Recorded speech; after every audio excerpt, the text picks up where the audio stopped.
Justru karena tidak ada hubungannya makanya salah arah. Kalau sudah ada yang nggak hubungannya Bang Juma, kalau memang makanya salah arah. Tidak ada hubungan, ya jangan pertanyakan lagi antar dua. Makanya itu salah arah karena tak ada hubungannya. Jangan pertanyakan lagi. Justru berhubungan dalam hal pasca berhubungan.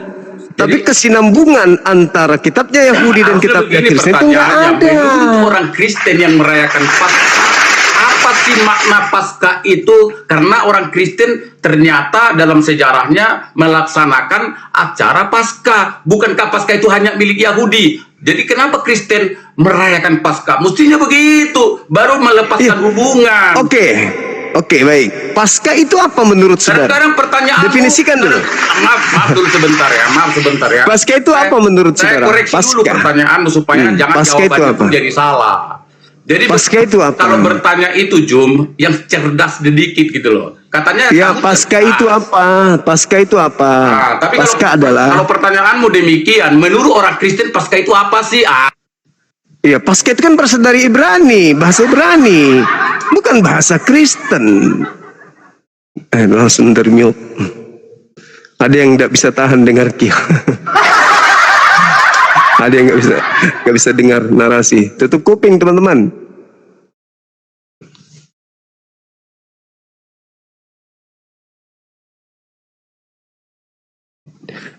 Dibuka mic-nya Bang. Jadi maksud saya begitu, bertanya itu pun kita harus selaras. Jangan justru pertanyaannya jadi paradoks. Oke, kita lanjut ya. Mau lanjut kemana lagi? Jadi Paskah itu saya langsung koreksi, jangan disebut salah arah ketika tidak ada hubungan. Kalau namanya sudah ada nggak hubungan, apa yang salah arah? Logikanya mainkan dong. Oke, sekarang jadi orang Kristen itu kenapa mereka ngomong sendiri dia, ngomong sendiri, nggak kasih kesempatan orang ngomong. Jadi kelihatan kali ketakutanmu. Bukan karena pertanyaanmu ketakutan sekali. Pertanyaanmu itu sudah nggak dengarkan dulu. Dengarkan saya dulu, dengarkan supaya kau itu jangan gila ya, pertanyaanku cerdas sedikit. Dengarkan supaya tidak gila permanen kau itu. Ya, jadi orang Yahudi merayakan Paskah. Mereka merayakan Paskah itu karena keselamatan mereka dari perbudakan Mesir. Maka mereka merayakan hari Pesah atau Paskah. Jadi mereka selamat dari tekanan musuh. Titik. Tiba-tiba Kristen muncul, bikin Paskah juga. Paskahnya matinya Yesus. Oke? Jadi antara Paskah orang Yahudi dengan Paskahnya Kristen tak nyambung. Kitabnya orang Yahudi dan kitabnya Kristen juga tak nyambung. Jadi dua-duanya tidak ada yang nyambung. Supaya Juma jangan selalu mengatakan tidak nyambung atau salah. Lah kami memang tidak nyambung. Oke, salah arah itu salah arah namanya. Juma mau nggak saya tunjukin dalil dan ayatnya yang membuat keduanya jadi nyambung? Mau nggak? Silakan. Silakan. Good. Itu baru namanya diskusi. Silakan. Ya. Silakan. Jadi kalau Paskah secara Yahudi itu apa yang saudara katakan berdasarkan Keluaran 12 itu adalah Keluaran 20. Keluaran 12 juga itu tentang Paskah.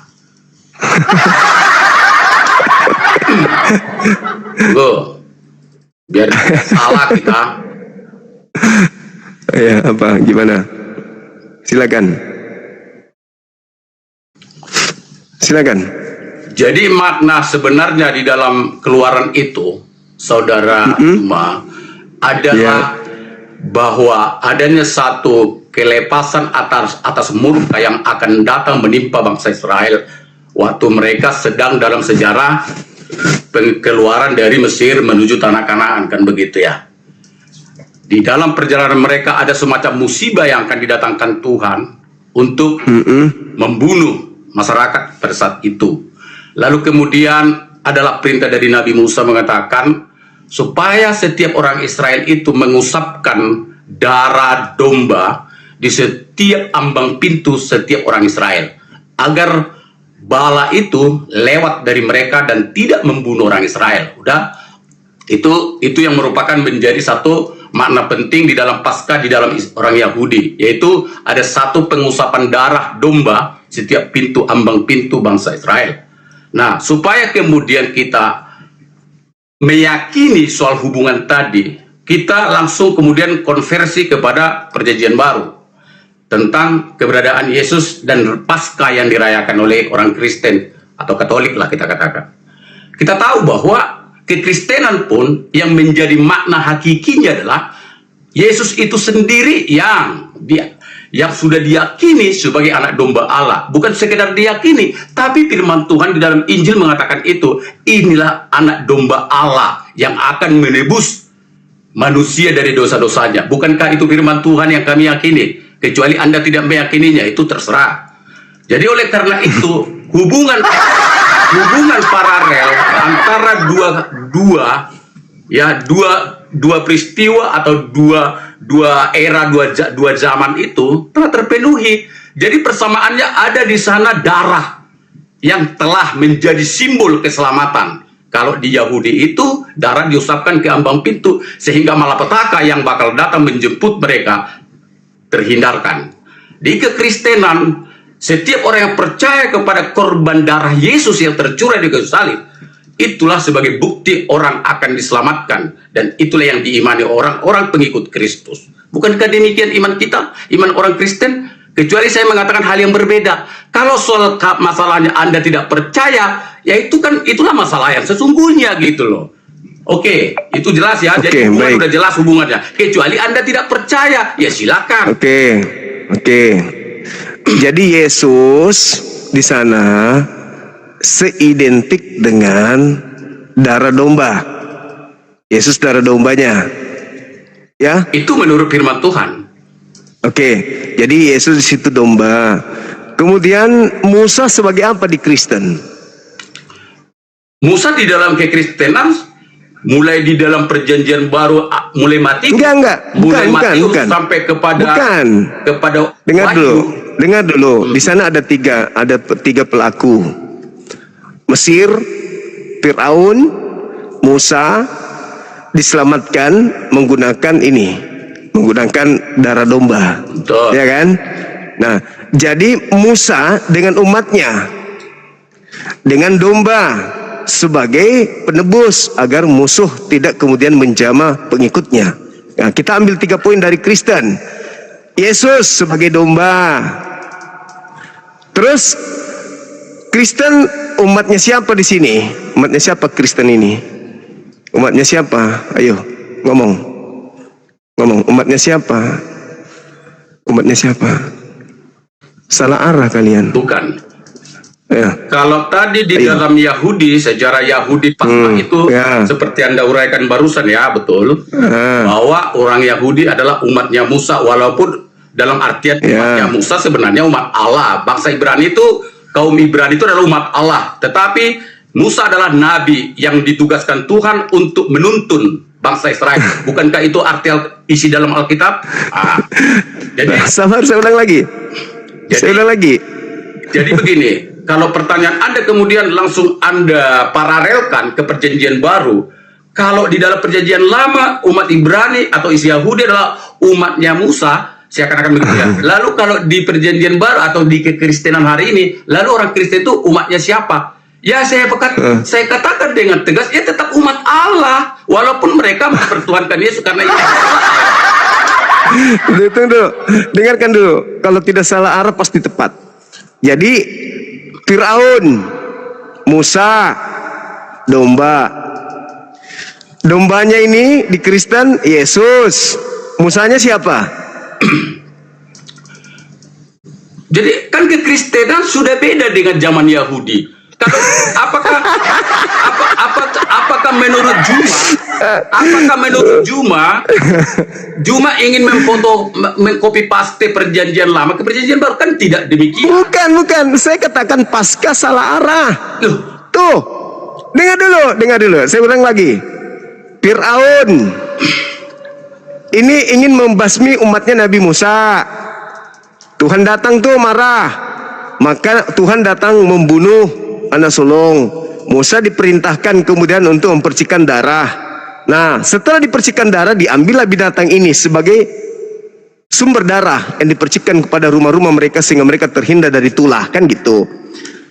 Kita lihat di sini, ini Firaun bagi Kristen siapa di Kristen itu Firaun ini? Ini kan musuhnya Musa. Kalau di Kristen musuhnya siapa? Sampai butuh binatang untuk jadi korban. Musuhnya siapa? Saya bacakan ayat untuk menjawab pertanyaanmu ya. Boleh. Kalau ada Alkitab silakan buka, kalau tidak dengarkan saja. Ya, saya dengarkan. Injil yang kami yakini, Yohanes 1 ayat 29. Firman Ya, Tuhan domba, mengatakan itu domba. demikian. Bukan itu. Dengar dulu. Jadi Yesus, Jangan orang menjawab dipotong. Nggak boleh. inilah Kita anak pakai domba etis dalam Elohim. diskusi. Inilah anak domba Theos Udah, yang akan dengar aja mendamaikan dulu. dosa Jangan dunia. Anda yang menyebutkan. Saya Ya, kan yang silakan. menjawab. Anda mendengar Ya. dong. Oke. Yohanes Pertanyaan tidak 1:29 nyambung. mengatakan dengan jelas, lihatlah anak domba Allah yang Oke. menghapus dosa dunia. Ya, itu sudah masuk tadi. Berarti domba yang dipakai untuk dipercikkan rumah-rumah orang Yahudi, ini Yesus kan? Betul? Ya, simbol.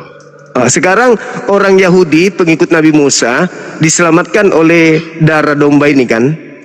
Ya, Apakah mereka umatnya ini menyembah domba ini? Tidak. Yang menyelamatkan? Tidak. Terus kenapa Kristen menyembah korban? beda. Karena sudah beda. Itu makanya aku bilang Paskah yang salah arah. Bukan. Anda saja yang tidak paham. Kok nggak paham?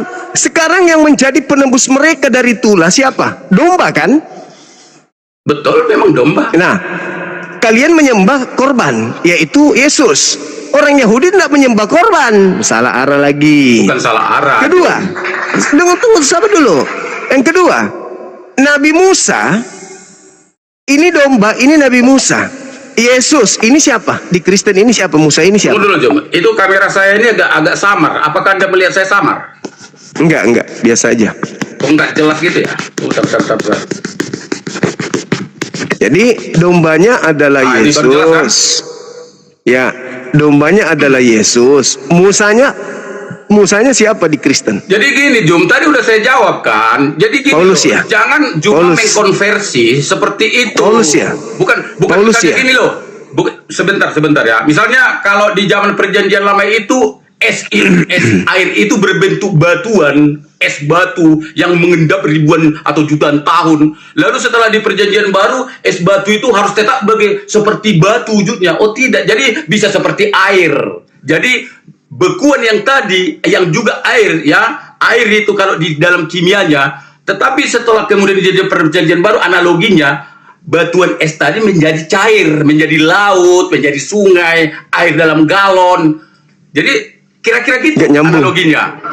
Nggak nyambung. Dengarkan. Itu analogi. Musa dengan pengikut yang diselamatkan dari Firaun, Musa dan pengikutnya ini sekata nggak? Musa dengan pengikutnya. Yang diselamatkan Musa adalah pengikutnya kan? Ya, umat Israel. Kalau kita, ya harusnya Musa kan yang menjadi korban untuk umatnya. Tidak ada narasi atau diksi yang mengarah seperti itu, tidak ada.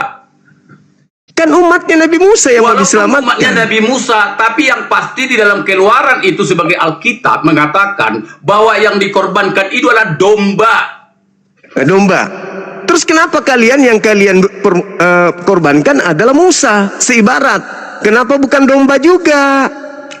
Yang dikorbankan di dalam perjanjian baru oleh Tuhan sebagai anaknya, sebagai ganti domba itu adalah Yesus. Yesus berarti Musa kan? Kalau dihentikan paskanya mereka? Bukan. Karena Musa pada saat itu di zaman perjanjian lama, dia berperan bukan juru selamat.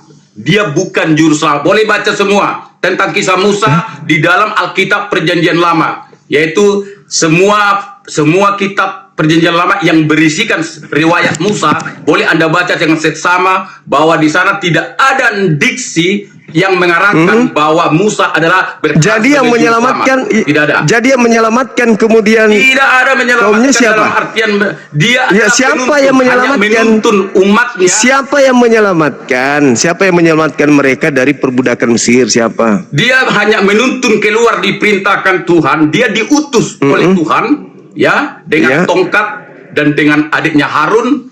Dia diutus ke negeri Mesir untuk menjemput dan membebaskan bangsa Israel dari perbudakan Raja Mesir kala itu.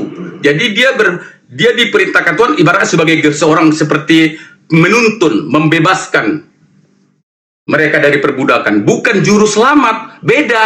Kalau Yesus itu juru selamat. Oh ya? Perannya itu adalah sebagai tebusan. Ibaratnya begini Bang Jom. Bang Juma punya utang nih. Mungkin bisnis sama si B. Udah?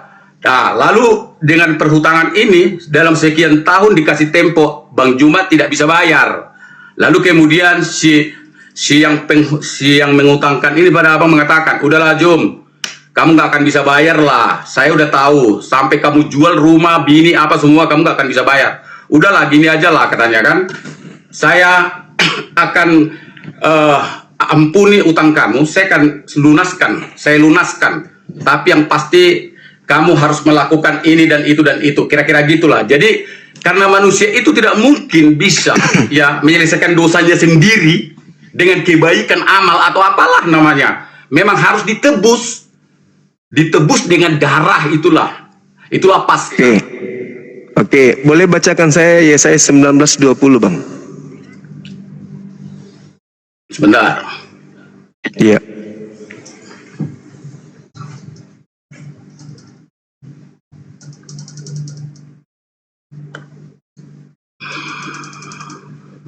Yesaya berapa, Jom? 19 ayat 20. Iya, ada lagi.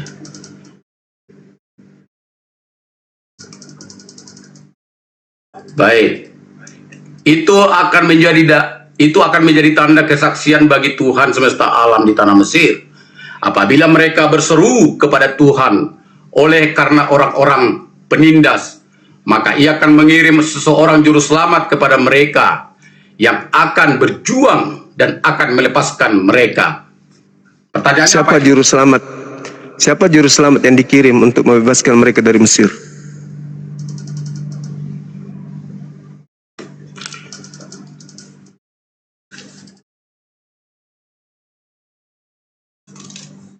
Baik, di sini tidak ada Musa ya. Saya tidak akan mengatakan Musa. Kalau saya katakan Musa, di sini nggak ada tertulis Musa loh. Apakah cuma berani berkata Musa? Jadi siapa? Loh, ya, oke kita sama-sama bertanya nih. Karena kan Anda lalu yang memberi siapa? ayat. Siapa? Ya, Juma yang memberi ayat ini sebagai bahan diskusi kita. Jadi siapa? Sekarang yang tanya pada menyelamatkan? ayat ini sendiri apakah mengatakan bahwa ada Musa di sini? Jadi siapa yang menyelamatkan Bani Israel setahu Anda dari Mesir? Siapa? Kalau yang saya tahu menuntun umat Israel dari Mesir itu adalah Musa. Menuntun atau menyelamatkan? Kalau di sini tidak ada disebut Musa. Kita Oh, jadi yang aja. Objektif aja tapi cuma orang cerdas. Gimana? Allahu Akbar. Cuma katanya bahkan satu titik pun Anda mampu mengoreksi. Kenapa kalimat nama Musa berapa huruf Anda tidak mau koreksi, menerima begitu saja padahal tidak ada disebut. Di mana kamu? Baik. Saya dibantu oleh Kisah Para Rasul 7:35. Boleh dibacakan? Oke.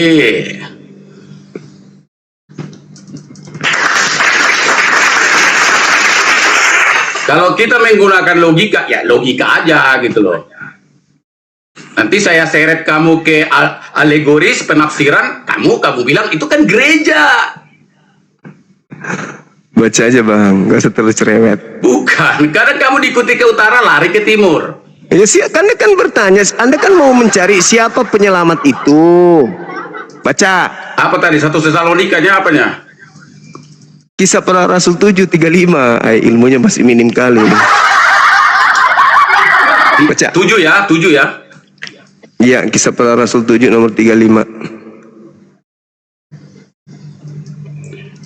Musa ini yang telah mereka tolak dengan mengatakan, siapakah yang mengangkat engkau menjadi pemimpin dan hakim?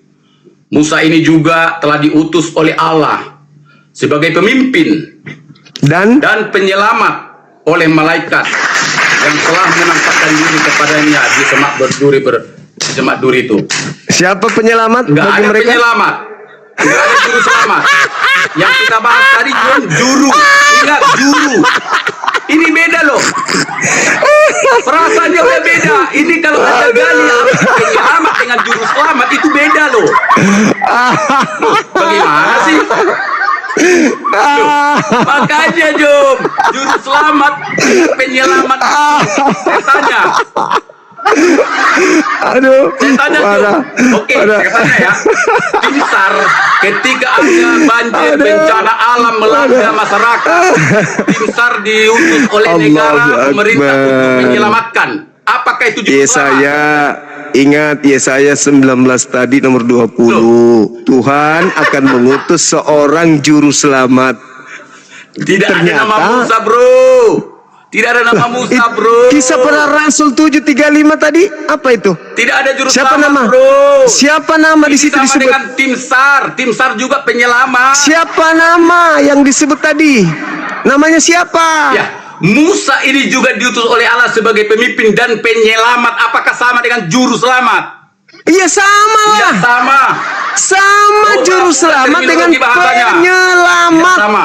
Penyelamat dengan juru selamat itu sama. Kalau bahkan penyelamat- penyelamat, Jom bisa bahkan terdiri bahkan dari 2, penyelamat 3, 4, itu 5. Bisa bahkan banyak. penyelamat itu jauh lebih tinggi derajatnya daripada juru. Kalau juru selamat itu mengarah pada satu orang, satu oknum. Satu Kata pribadi. siapa? Guru. Kata siapa? Juru mudi. Ketika- Apakah juru mudi? Juru mudi, kemudi, sering bawa mobil nggak? Bisa juru mudi 2-3 orang. Tapi di sebelah saya mobil lain banyak juga juru mudi yang lain, bukan Kita cuma bicara saya. konteks mobilmu sekarang. Bukan cuma Mobil- masalahnya Bani Israel itu cuma satu. Berarti ketika dikatakan di dalam Yesaya 19:20 Tuhan akan mengutus seorang penyelamat atau juru selamat yang menyelamatkan Bani Israel dari Mesir, cuma satu orang namanya Musa. Dan di ayat yang Anda kutip yaitu yang 19 tidak menyebutkan nama Musa di situ. Iya, tapi diterangkan kisah para Kalau memang pewarta. lebih supaya perfect, Kisah para pewarta. Maksud saya, Kisah Jom. para pewarta sudah menyebutkan itu. Maksud saya, Anda nggak Jom, bisa Pak. bantah. Anda nggak bisa bantah. Sekarang ketika Anda mengatakan bahwa tidak salah arah, harusnya Musa yang menjadi korban, bukan domba. Darahnya Musa yang harusnya dipercikan di rumah-rumah orang Israel. sekarang kutanya Nah, lagi kau lah, Jom. Samar dulu. Dan ketika Anda mengatakan Yesus itu sebagai penyelamat karena darah Yesus, maka harusnya orang Yahudi menyembah kambing, menyembah domba. Betul. Karena domba lah yang kemudian menyelamatkan mereka dari tulas 10. Supaya logikamu nyambung. Kutanya Sabar dulu. sekarang. Saya dulu bertanya. Anda kan bertanya tadi, sekarang giliran saya. Oke. Yang menyelamatkan sebagai juru selamat Bani Israel dari tulas 10 itu siapa? Musa atau kambing atau domba? Di yang mana ini konteksnya? Baca ayatnya dong. Nah, saya bertanya, tulas 10 itu adalah pembunuhan terhadap anak-anak sulung. Apa yang Tuhan jadikan sebagai dasar pijakan untuk tidak membunuh mereka? Sebagai juru selamat mereka sehingga mereka tidak meninggal apa? Ya darah tadi. Darah apa? Darah domba. Berarti juru selamatnya siapa? Juru selamatnya. Ya, Juru selamatnya adalah domba yang dikorbankan. domba. Sekarang apakah mereka menyembah juru selamat? Kambing, domba? Tidak mungkin lah, Jom.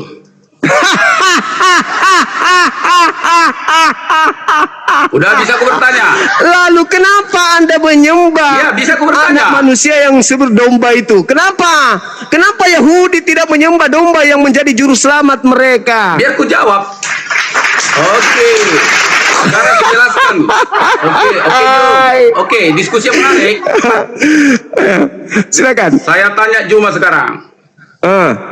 Apakah Juma secara jujur berintegritas dalam jiwamu bisa mengakui sekarang bahwa Juma bisa nggak membedakan pribadi si Musa apalagi pribadi seekor domba perbedaannya dengan Yesus? Bisa nggak bedakan?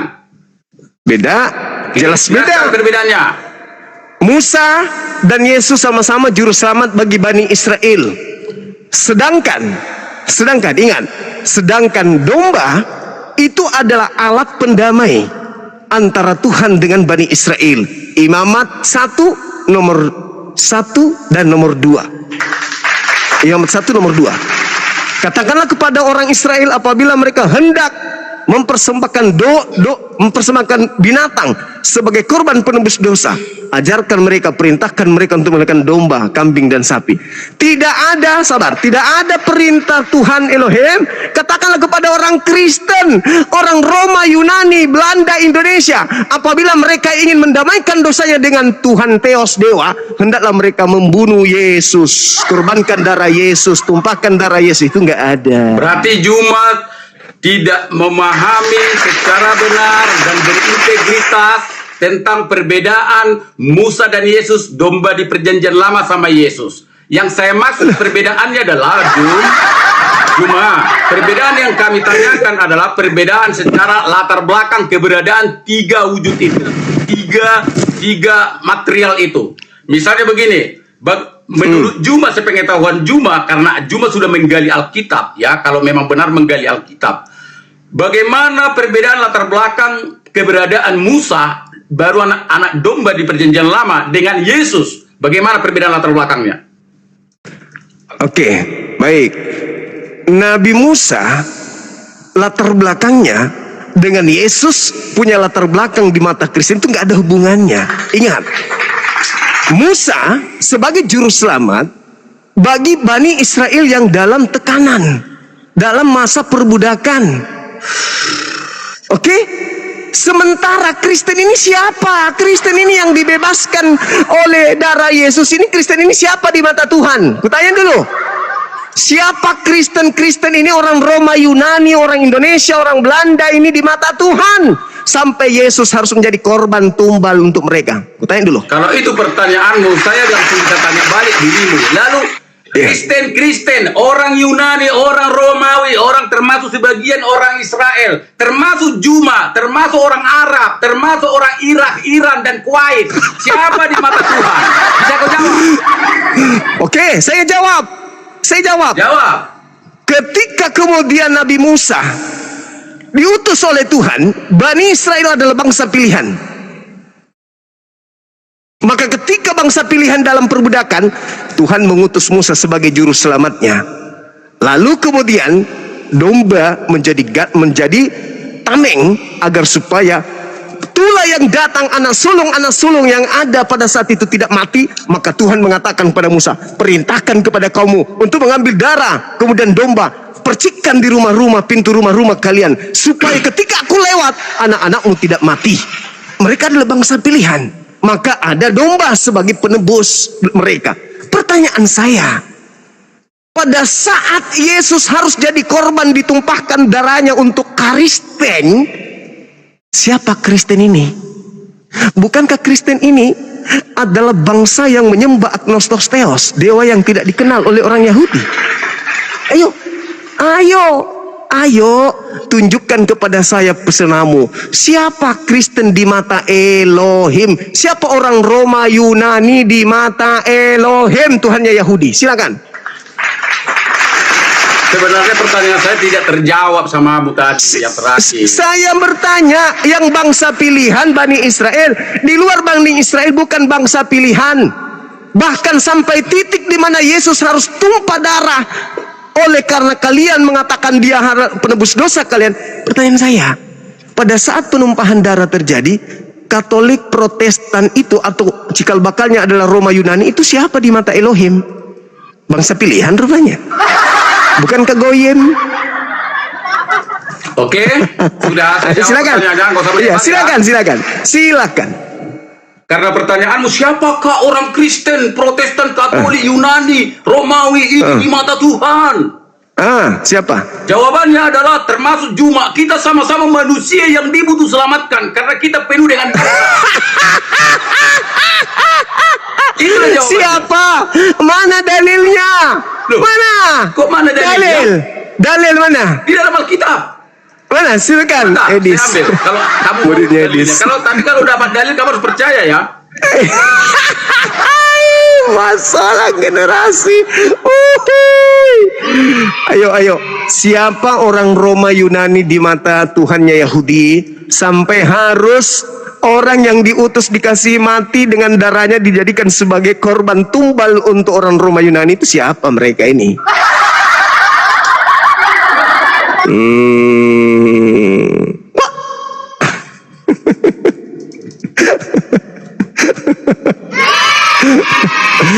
Jadi Paskah salah arah. Besok saya harap saudara nggak usah pergi rayakan Paskah karena nggak ada tujuannya.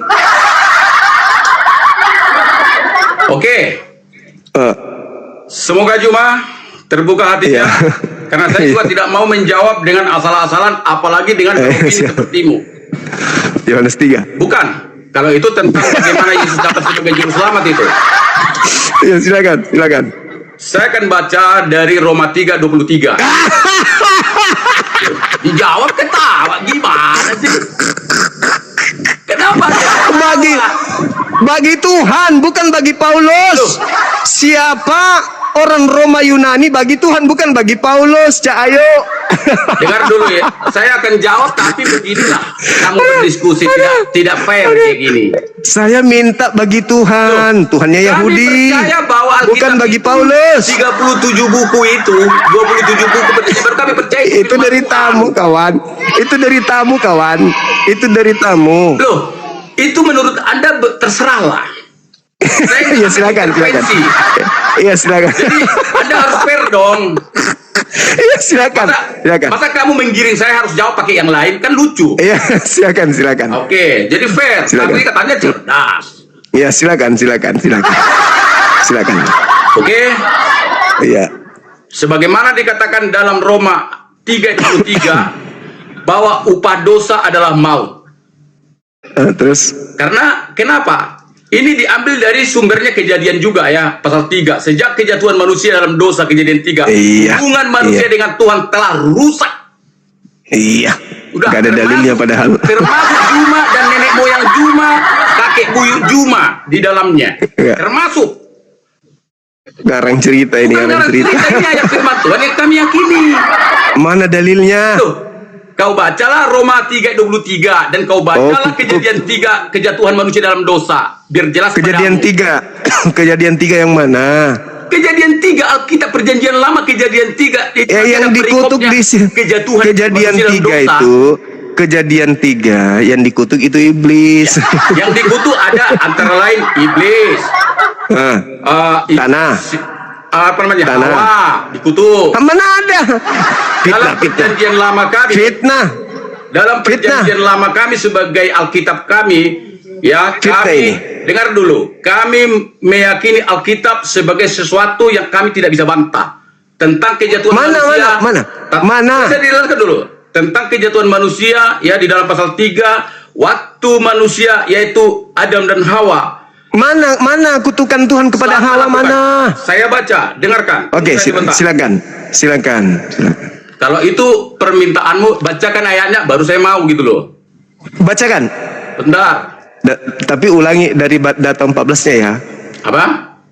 Dari 14. Dari 14. Iya.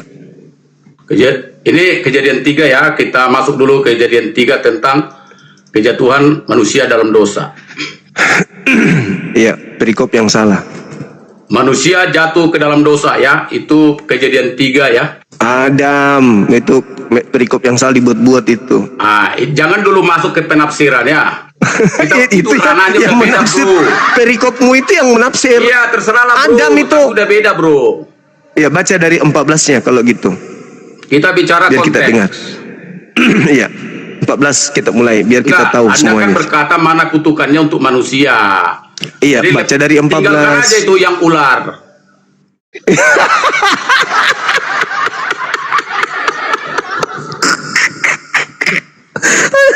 kan yang kamu problemkan kan masalah manusia, katanya mana dalilnya. Bukan, supaya kita bisa membedakan mana kutukan, ya, mana kutukan, mana hukuman.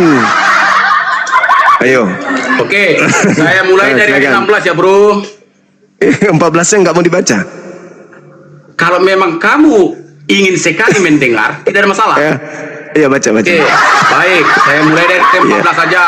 Biar nanti penonton pun dia nggak dipikir saya ada udang di balik batu seperti Juma ini.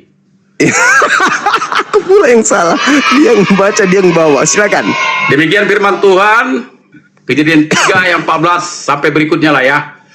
Lalu berfirmanlah Tuhan Allah kepada ular itu, karena engkau berbuat demikian, terkutuklah engkau. Bahasa kutuk pun ada ya.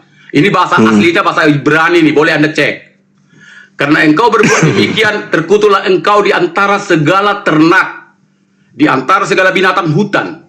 Dengan perutmu lah engkau akan menjalar, dan debu tanahlah akan kau makan seumur hidupmu. Ayat 15. Aku akan mengadakan permusuhan antara engkau ini maksudnya ular, dan perempuan ini maksudnya Hawa. Antara keturunanmu dan keturunannya, maksudnya keturunan ular dan keturunan si Hawa.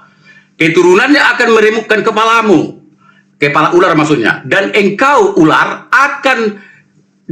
Hawa akan meremukkan tumitnya. Firmannya ayat 16 kepada perempuan itu, susah payahmu waktu mengandung akan kubuat sangat banyak.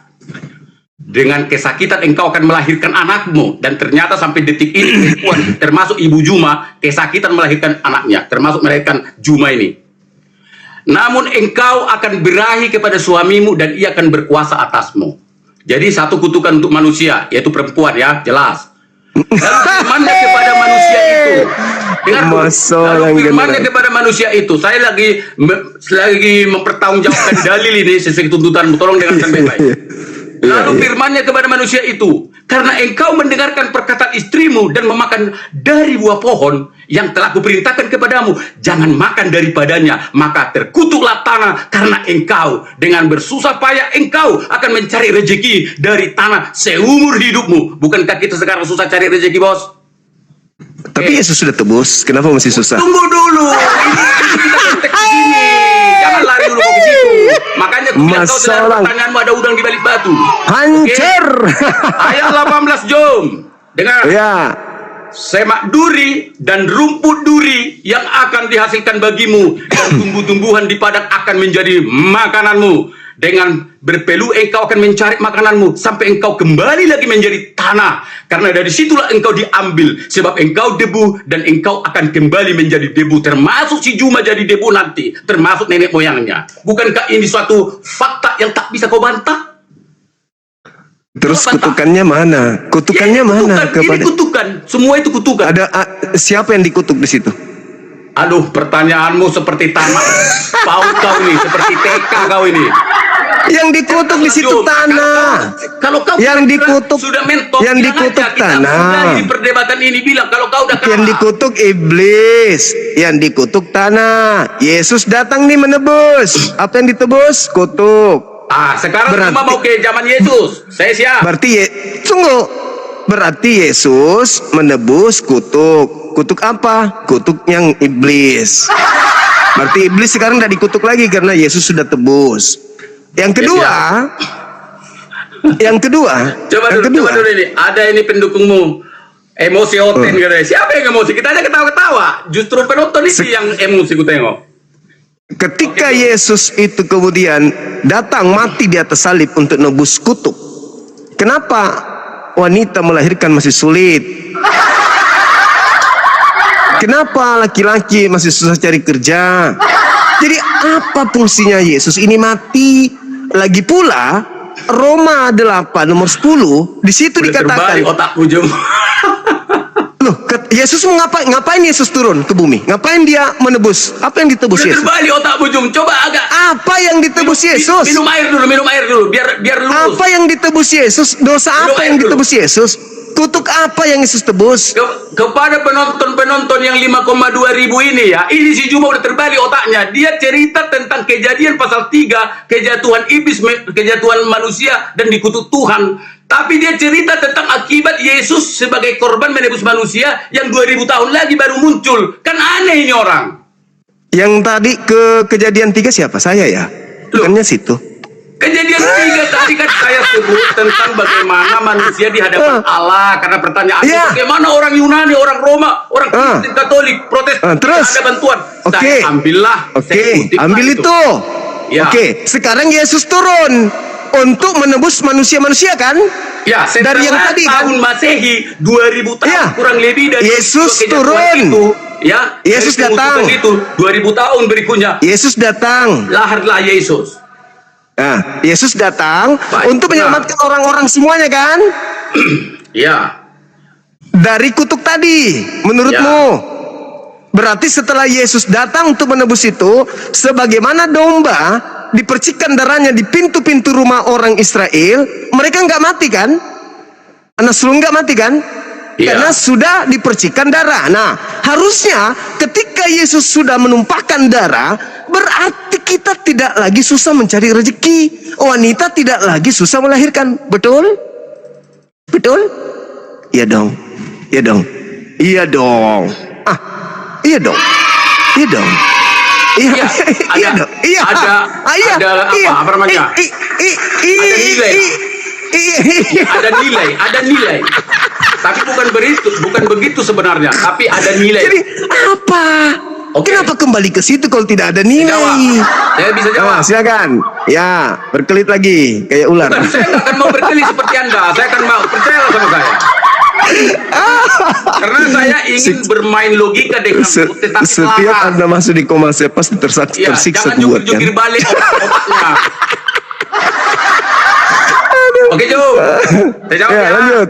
Ya, silakan. Jadi sebenarnya, Jum, yang bagi kami sebagai pengikut Kristus, Iya, Pak Kristus lagi. meyakini bahwa kutukan yang terjadi pada sejarah kejatuhan manusia di Kejadian 3 itu, dengan kemudian munculnya Yesus karunia dari Allah Bapa sebagai juru selamat dengan menebus Sebagai domba. dosa kita umat manusia, bukan berarti kutukan seperti melahirkan susah cari makan itu. Iya. Dengar dulu. Langsung seketika berubah seperti yang Anda maksud, tapi itu berkaitan dengan, berikan saya waktu Aduh, menjelaskan. Barat. Berkaitan Aku tahu dengan aja. adalah penebusan terhadap dosa-dosa manusia yang selama ini menjadi pemisah bagi manusia dengan Tuhannya. Tapi setelah ditebus dengan darah anak domba yang disimbolkan oleh Kristus itu, memulihkan kembali hubungan yang telah terputus di Kejadian 3 itu tentang kejatuhan dosa itu. Jadi memulihkan kembali hubungan. Jadi ingat, yang saya tegaskan bukan saya ya. Nanti kamu bilang saya beropini. Yang ditegaskan firman Tuhan itu, yang ditegaskan oleh firman Tuhan adalah memulihkan hubungan manusia yang berdosa dengan Tuhan, ya, sehingga terciptalah hubungan, yaitu di mana ada Allah di dalam diri kita. Itulah arti Immanuel, Allah beserta kita, Allah ada di dalam diri kita. Kalau dulu sebelumnya Yesus ada, bahwa manusia itu karena udah posisinya jatuh dalam dosa, mereka itu harus selalu seperti tidak percaya diri karena mereka udah terkutuk di dalam dosa, dan mereka setiap hari-hari Sabat, hari-hari tertentu harus datang ke bait Allah, ke kemah Tuhan, membawa tekukur, membawa seekor kambing, membawa seekor lembu untuk menjadi bukti bahwa mereka pengakuan dosa karena hidup terus dalam dosa. Tapi setelah di dalam penebusan ya anak domba Allah, yaitu melalui darah Kristus, peristiwa Paskah yang kita imani hari ini, maka pada saat itulah kita sudah dipulihkan dari keadaan itu, bahwa kita sudah berdamai dengan Allah Bapa. Kita sudah berdamai. Walaupun keadaan secara fisik, misalnya ya, kalau tadi dia sumbing, ya tetap sumbing. Kalau tadi dia tetap susah cari makan, harus kita berpeluh dan keringat cari makan, ya tetap harus demikian. Tetapi hubungan kita secara roh,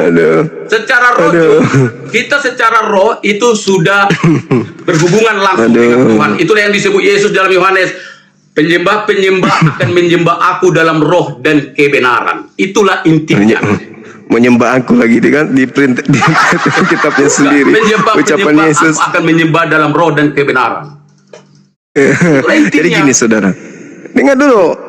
Ketika Tuhan itu anda tuduh ya bahwa hubungan antara keturunan antar manusia dengan Tuhan itu terputus dengan bias daripada kemarahan Tuhan, bagaimana kemudian wanita akan tetap nafsu kepada suaminya, sakit dalam melahirkan, tanah akan memberikan makanan semak duri dan seterusnya, kemudian kita susah mencari nafkah.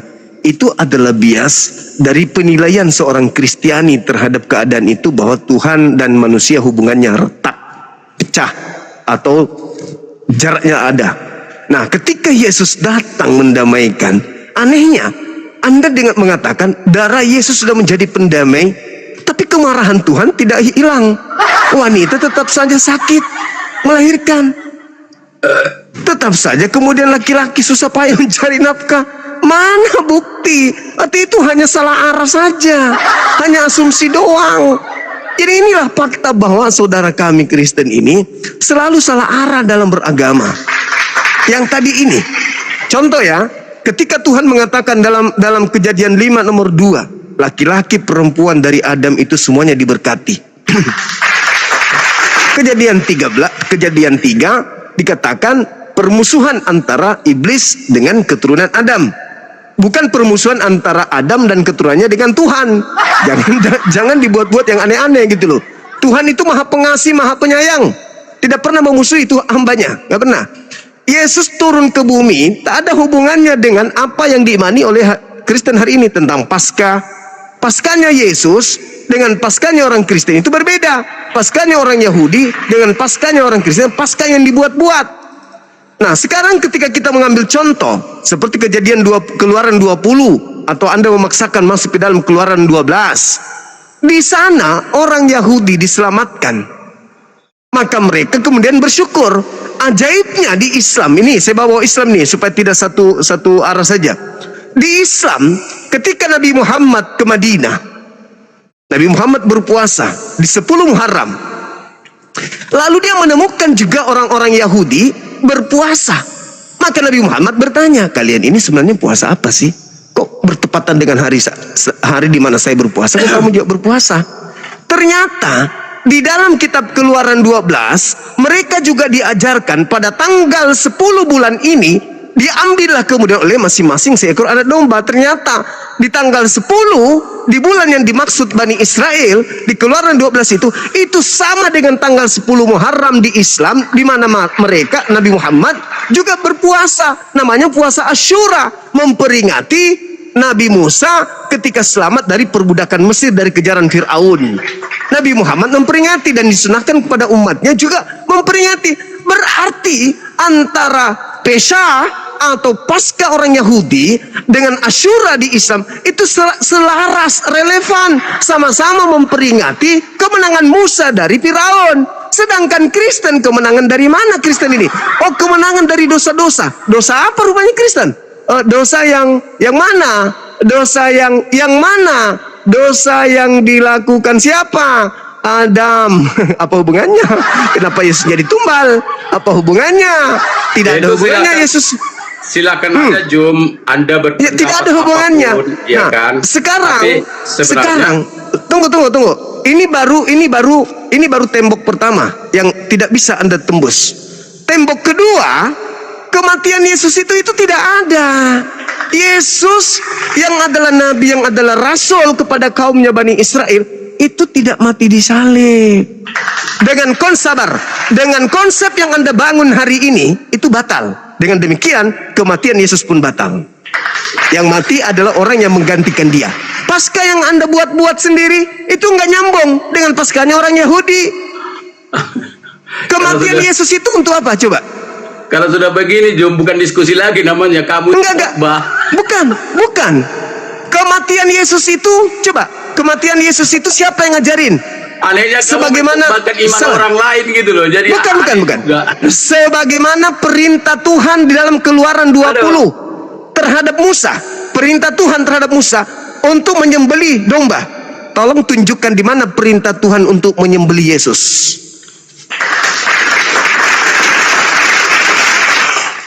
Mana?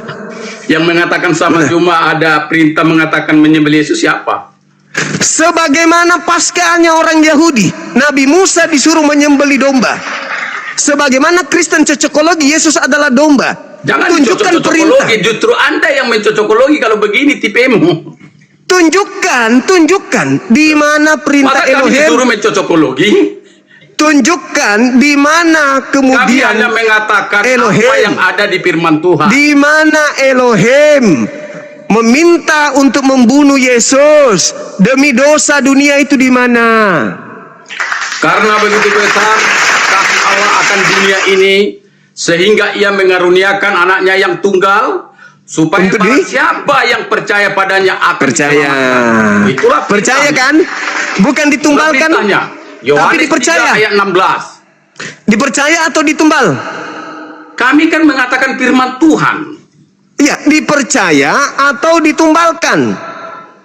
Proses penyaliban atau ditumbalkan atau apalah istilah bagimu, yang pasti dia wafat di kayu salib dan tumpah darahnya saat dilakukan siksaan oleh pihak-pihak raja-raja Kaisar Romawi, prajurit-prajurit Romawi kala itu, dan menyebabkan darahnya tumpah dan kemudian dia mati, lalu kemudian diturunkan dari salib, lalu dia dikuburkan ke dalam kubur, dan sampai 3 hari 3 malam lalu dia bangkit. Nah sekarang mana informasi dari Elohim untuk perintah membunuh Yesus? Tunjukkan. Kami sebagai umat Kristen tidak pernah mengatakan ada perintah Allah menyuruh untuk menyembelih Yesus. Tidak pernah. Oh, berarti nggak ada. Tadi yang saya bacakan sama berarti Juma, tidak ada. Yang ada di dalam Lukas dikatakan, inilah anak domba, inilah dalam akan menebus umat manusia, umat dosa dari. Jadi nggak ada dari Elohim, nggak ada. Hah? Nggak ada dari Elohim. Tidak ada bahasa dari Elohim seperti yang ada. Itulah makanya aku bilang paskanya salah arah. Karena perkataan Elohim atau bagaimana cara Allah merencanakan sesuatu yang akan ditindaklakukan ya bukan seperti Juma berbicara kan. Masa Juma sebagai manusia menginginkan dulu. Masa Juma sebagai manusia biasa yang terbuat dari tanah mengharapkan Allah harus mengikuti konsep berpikirmu dalam Allah melaksanakan rencananya kepada manusia. Kan nggak serendah itu Tuhan di matamu. Nggak mungkin. Bukankah Anda yang membuatnya?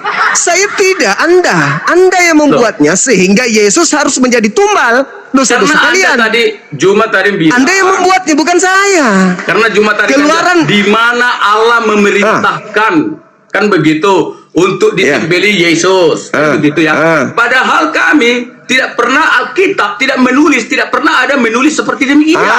Berarti dasar pijakan Anda itu apa? Dasar pijakannya adalah janji firman Tuhan yang ada di dalam Alkitab yang mengatakan bahwa Yesuslah ya domba Allah yang akan menebus dosa manusia.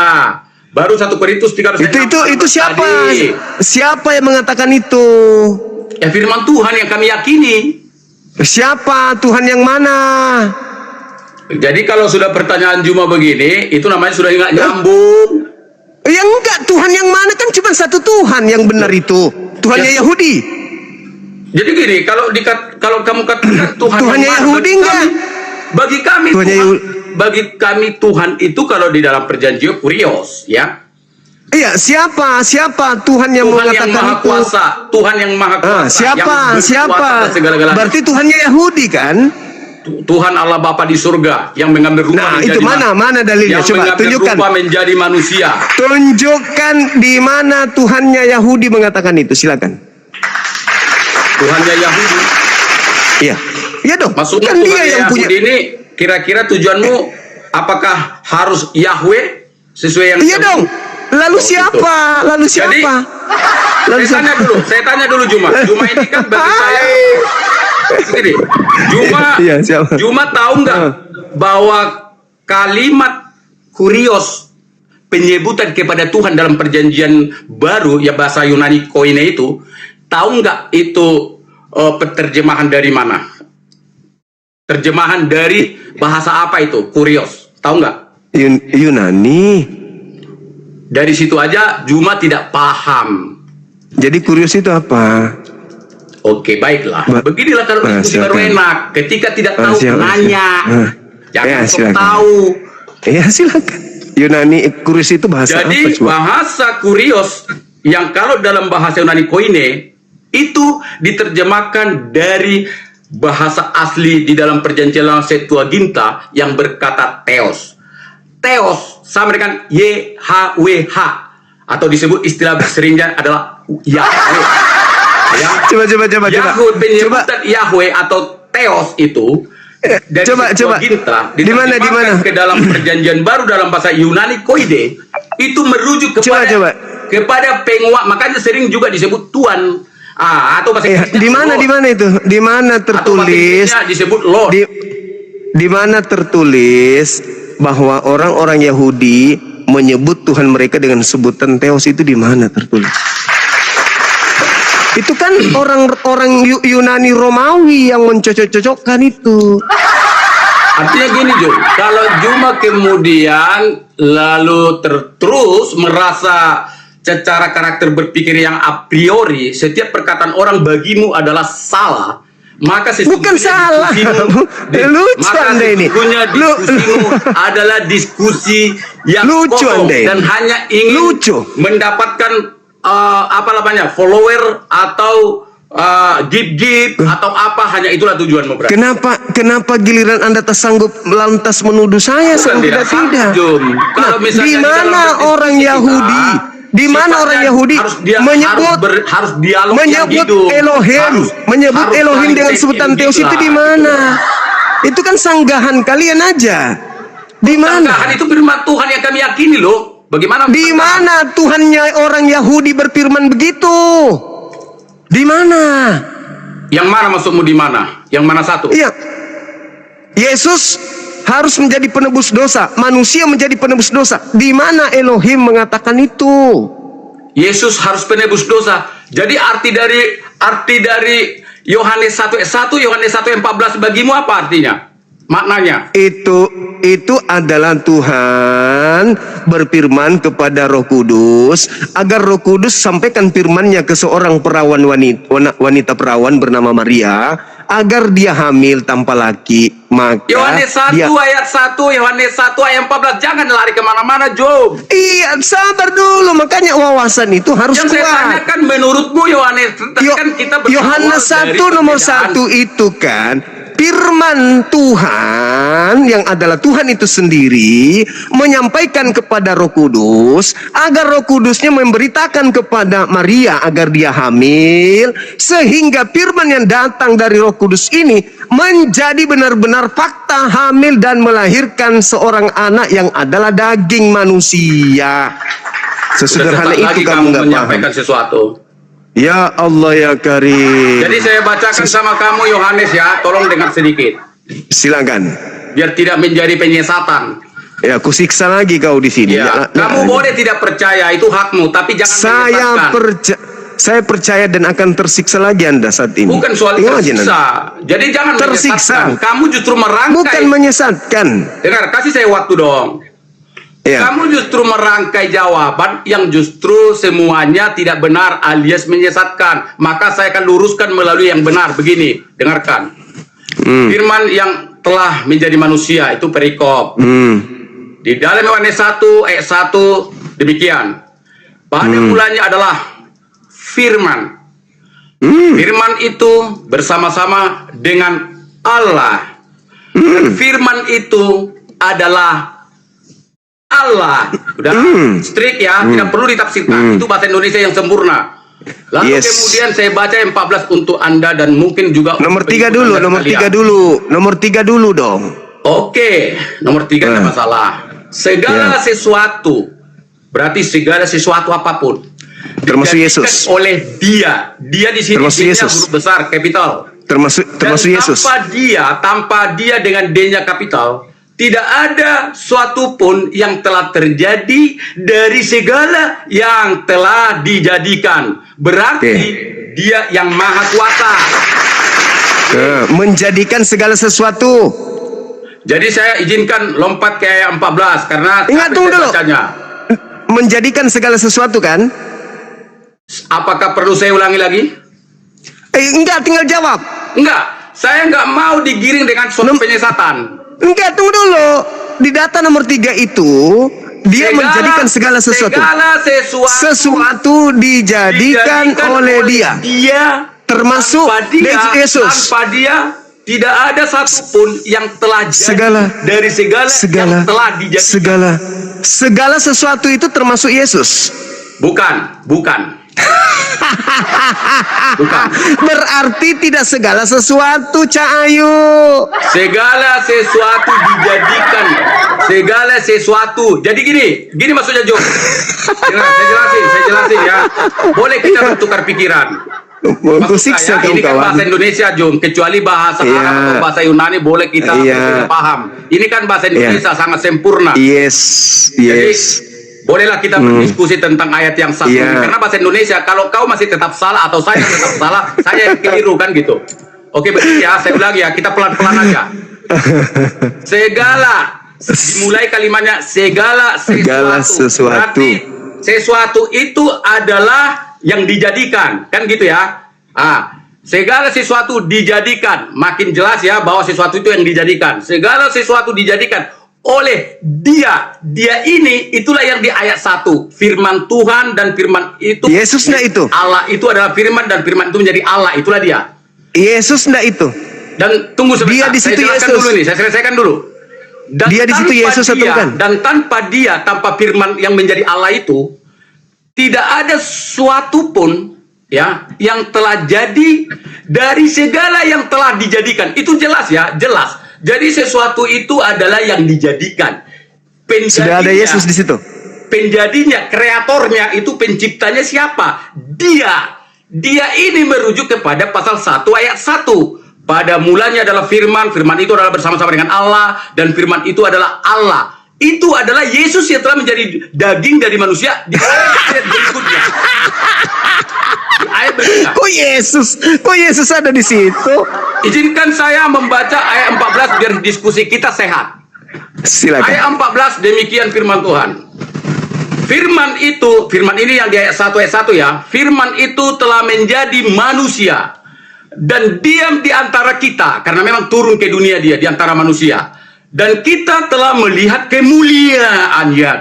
Berarti berbicara keilahian, yaitu kemuliaan yang diberikan kepadanya. N-nya N besar, merujuk kepada kurios, kepadanya sebagai anak tunggal Bapa, penuh kasih karunia dan kebenaran.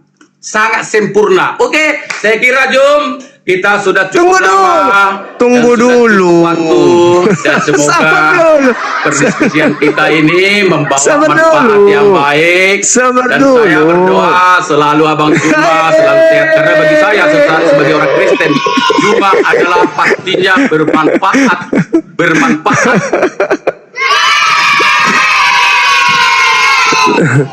Satu kali dulu saya menjelaskan. Kasih sesi sekali dulu saya menjelaskan. Biar Anda tahu, Anda salah paham gitu loh. Harapan saya, Jum, bisa tetap eksis, tetap bisa.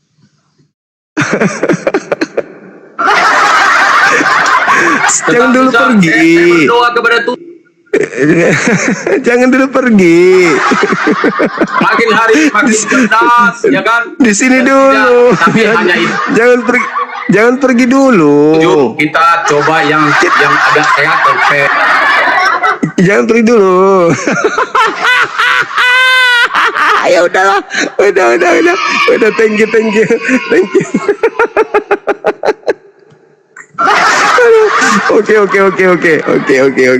Oke. Aduh, saudara kita ini Allahu Akbar. Allahu Akbar, Masya Allah.